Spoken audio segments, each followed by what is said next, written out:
Bonjour, dans cette vidéo aujourd'hui nous allons voir Salamba Sarvangasana et tout particulièrement comment s'installer dans cette posture et comment utiliser les supports pour pouvoir se protéger. Alors dans la méthode Iyengar nous utilisons des couvertures pour faire cette posture dans le but de protéger la nuque, de protéger les cervicales. Quand vous êtes placé normalement, quand vous êtes assis ou debout évidemment, vous avez une certaine lordose, un certain creux au niveau des cervicales. Ce creux est naturel, c'est la même chose pour le creux lombaire. Et donc si on pratique Salamba Sarvangasana sur le sol directement, sans support, ça vous donne un grand étirement. Et parfois même un surétirement. Et quand vous êtes dans la posture, vous mettez donc le poids du corps sur ce surétirement. Alors donc pour revenir à une lordose cervicale, une certaine lordose cervicale, on va utiliser les couvertures. Donc pour ça, vous aurez besoin, si ce sont des couvertures fines comme celle-ci, on utilise en général 5 couvertures. Si vous avez des couvertures épaisses, évidemment, ça peut être moins.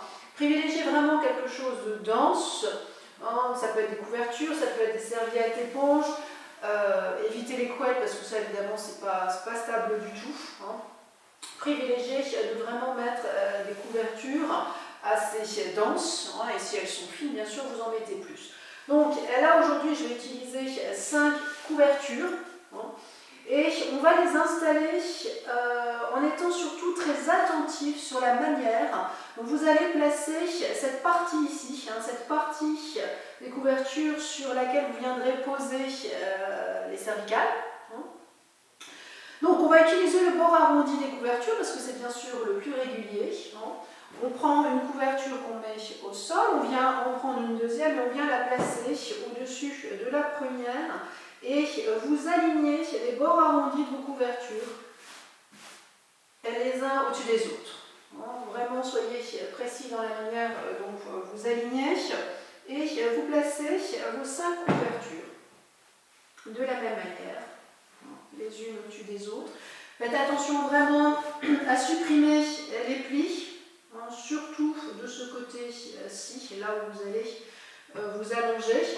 Ce côté-là, vous voyez que ce n'est pas régulier du tout. Bon, ça n'a pas d'importance puisque on ne veut pas l'utiliser, on ne va pas se poser de ce côté-là.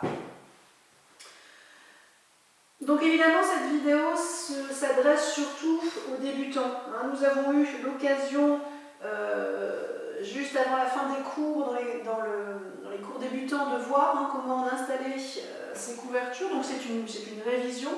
Ça vous permettra quand même, si vous êtes débutant, de pratiquer cette posture en étant sûr de ce que vous faites. On aura besoin également d'une sangle et d'une chaise. La chaise, évidemment, n'est pas obligatoire si vous avez l'habitude de pratiquer cette posture. Là, encore une fois, ça s'adresse vraiment aux débutants. Comment on apprend cette posture lorsqu'on la fait les premières fois. Donc, vous prendrez une chaise et vous prendrez une sangle. On va d'abord en premier mesurer la distance de la chaise. Vous venez vous asseoir au bord des couvertures, sur le bord arrondi des couvertures, vous tendez les jambes devant vous, les pieds doivent être sous l'assise, au milieu de l'assise, mais en dessous, on sera dans l'autre posture, les pieds sont bien sûr au-dessus. Et ensuite, vous venez vous installer dans l'autre sens. Et cette fois-ci, on va mesurer la sangle. Vous allez placer votre sangle au niveau des coudes, juste au-dessus des coudes. Vous tendez les bras. La partie haute des bras doit être, la largeur de vos bras, ça doit être à la même largeur que vos épaules. On regarde sur le haut des bras. Si c'est parallèle, si c'est ajusté à la largeur des épaules, l'écart est correct. Quand on est débutant, on peut éventuellement avoir une sangle un petit peu plus large que les épaules. Parfois c'est un petit peu plus simple si les épaules sont raides. Par contre, dans tous les cas, évitez d'avoir une sangle moins large que vos épaules, que vous soyez débutant ou plus avancé. Bien, avant de vous allonger sur les couvertures, je vais montrer de dos le mouvement, le placement des épaules, le placement des omoplates. Donc, on peut le faire ensemble, même si, bien sûr, je suis de dos. Vous allez croiser vos pouces, tendre les bras, tourner le bras droit vers l'extérieur, emmener l'épaule en arrière et descendre l'omoplate vers le sol. Même chose sur l'autre côté, vous tendez le bras gauche, vous tournez le bras vers l'extérieur, vous emmenez l'épaule en arrière et vous glissez l'omoplate vers la taille. Quand on fait ce mouvement, ça redonne beaucoup de longueur ici. Au départ, on est un peu comme ça, et quand on dégage les épaules, ça nous permet de donner de la longueur cervicale, trapèze. Donc ce mouvement-là, on le fait une deuxième fois, on change le croisement des pouces. Vous tendez le bras droit, tournez le bras vers l'extérieur, descendez l'omoplate. On sera en sens inverse, donc tout à l'heure, bien sûr, je vais vous demander de lever l'omoplate, mais ce sera le même mouvement. On tourne le bras gauche vers l'extérieur et on allonge l'épaule vers le sol, l'omoplate vers le sol. Bien, donc on va faire la même chose, le même ajustement, mais cette fois-ci au sol. Donc vous allez vous allonger et vous allez poser une petite partie de vos cervicales sur les couvertures et le reste à l'extérieur. Donc pour recréer cette lordose naturelle des cervicales. Surtout, ne soyez pas complètement sortis. Éventuellement, si vous êtes un petit peu trop sur les couvertures, c'est moins grave. Mais l'idée étant quand même bien sûr d'être précis, d'avoir une petite partie de la nuque sur la couverture et le reste hors des couvertures. Surtout faites attention quand vous allez lancer les jambes.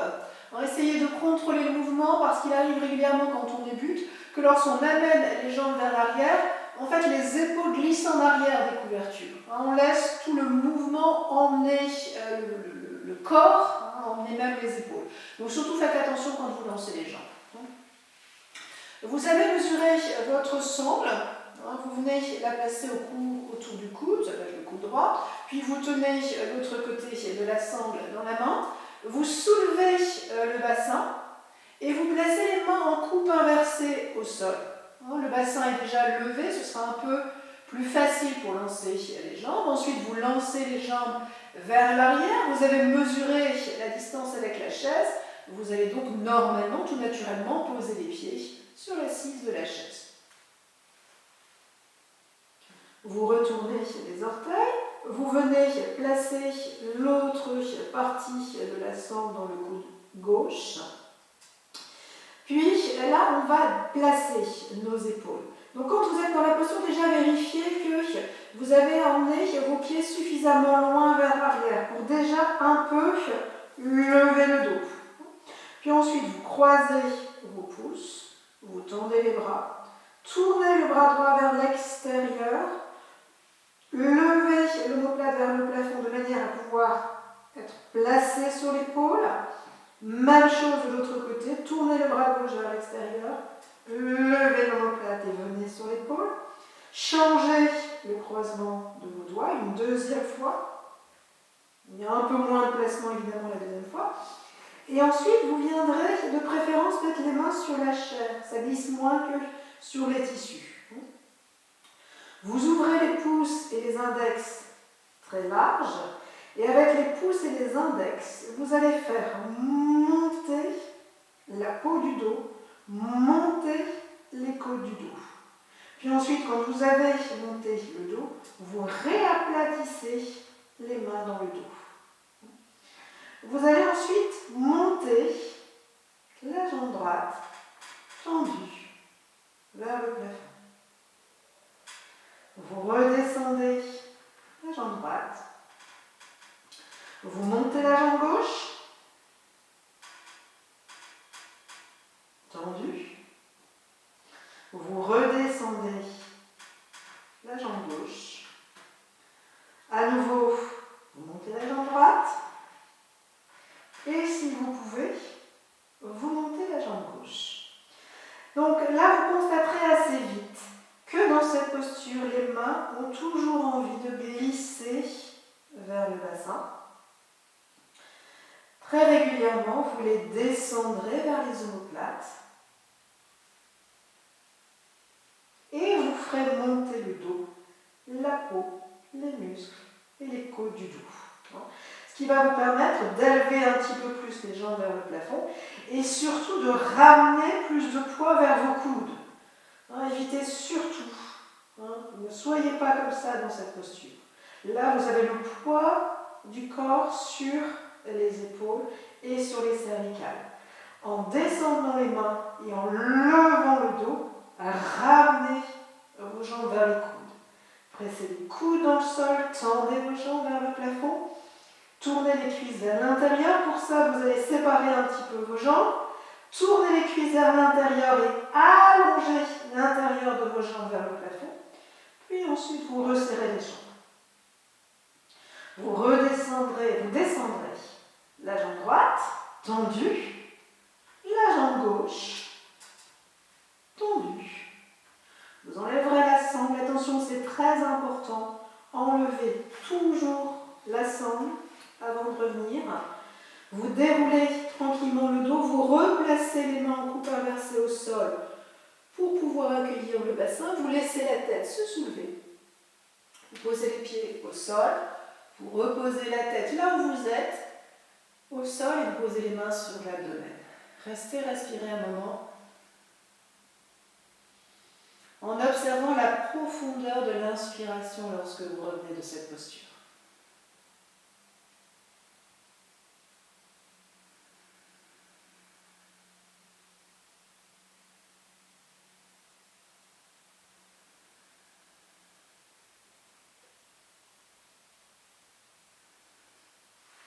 Au bout de quelques instants, vous pourrez glisser vers l'arrière, venir placer vos épaules sur votre tapis, vous gardez le bas des omoplates sur les couvertures, vous tournez les bras vers l'extérieur, vous posez les mains au sol, rapprochez un petit peu les pieds.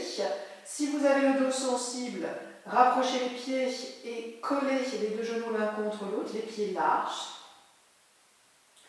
Si vous n'avez pas de sensibilité particulière, si tout va bien, vous allongez les jambes séparées, et vous les laissez tomber de chaque côté vers l'extérieur. Restez encore calme, tranquille, posé sur le sol, allongé sur le sol, et observez surtout le souffle, la qualité de l'inspiration lorsque vous revenez de cette posture.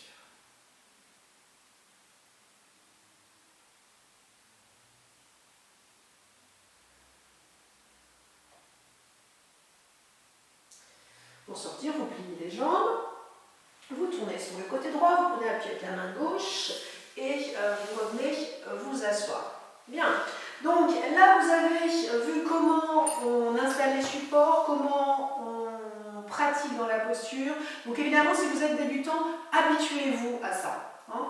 J'ai montré directement comment mettre la sangle. Vous pouvez même au départ ne pas mettre la sangle et juste vous habituer à lancer les jambes sur la chaise, à revenir. Faites ça plusieurs fois. Quand vous sentez que vous êtes à l'aise dans ce mouvement-là, après, bien sûr, vous pouvez ajuster placer la sangle en complément. Au fur et à mesure, donc au début, surtout ne restez pas longtemps, c'est une posture un petit peu inhabituelle.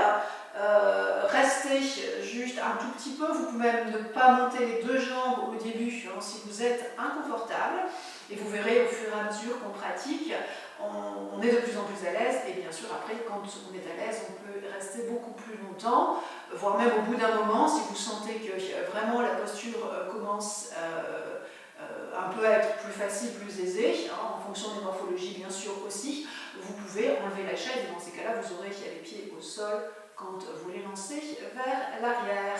Voilà, merci, à vous, à bientôt.